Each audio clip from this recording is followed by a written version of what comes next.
All right, cheers. Thanks for tuning back in. Inspiration for this week's video comes from this beast right here. It's the M18 Hole Hog.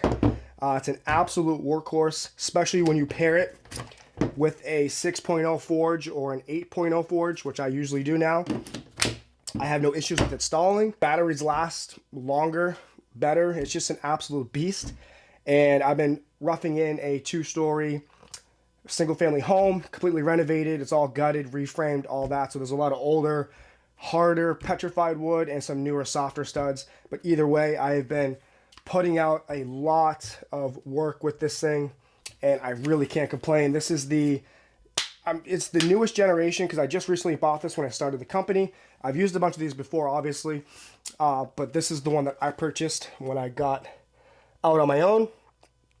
It has the quick lock arbor there, so there's no hassle changing bits. It's super quick, super easy, and you can throw an extension on there. So there's there's a bunch of different extensions, different bit lengths, all that stuff. So there's a lot of versatility. But this thing, I love this thing, especially when you're a solo guy and you got a lot of work to do. And making holes should only take you, I mean, it took me probably a half an hour to get all my holes in this whole floor, the whole second story floor of this house. And from then I'm just pulling wire. So anything that helps really for me to produce and get things done is huge, especially as like I said, a solo guy. I take off the back handle sometimes, obviously save it, put it back on if you need that extra grip. But I take that back handle off so that I can get into a tighter spot. So if you have a more narrow bay and you got 2 king studs or whatever, you can still get your bit in there and work it through. Again, obviously they come up with there's all different kinds of extensions. There's even a quick lock extension, this one's not, that can make things easy. But yes, there's not a whole lot to say about this other than it's an absolute beast. I love this tool. I always have it in the truck.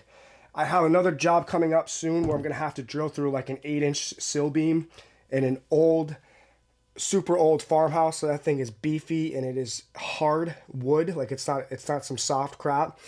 So I plan to use a nice long bit with an extension and just get it done with either the 6.0, probably the 8.0, 12.0 battery.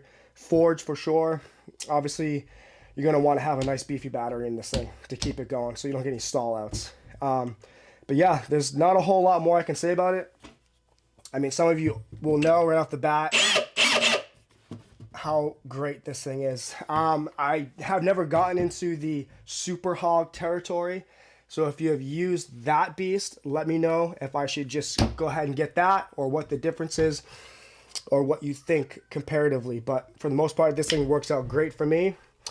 But either way, enjoy all the B-roll and thanks for tuning in.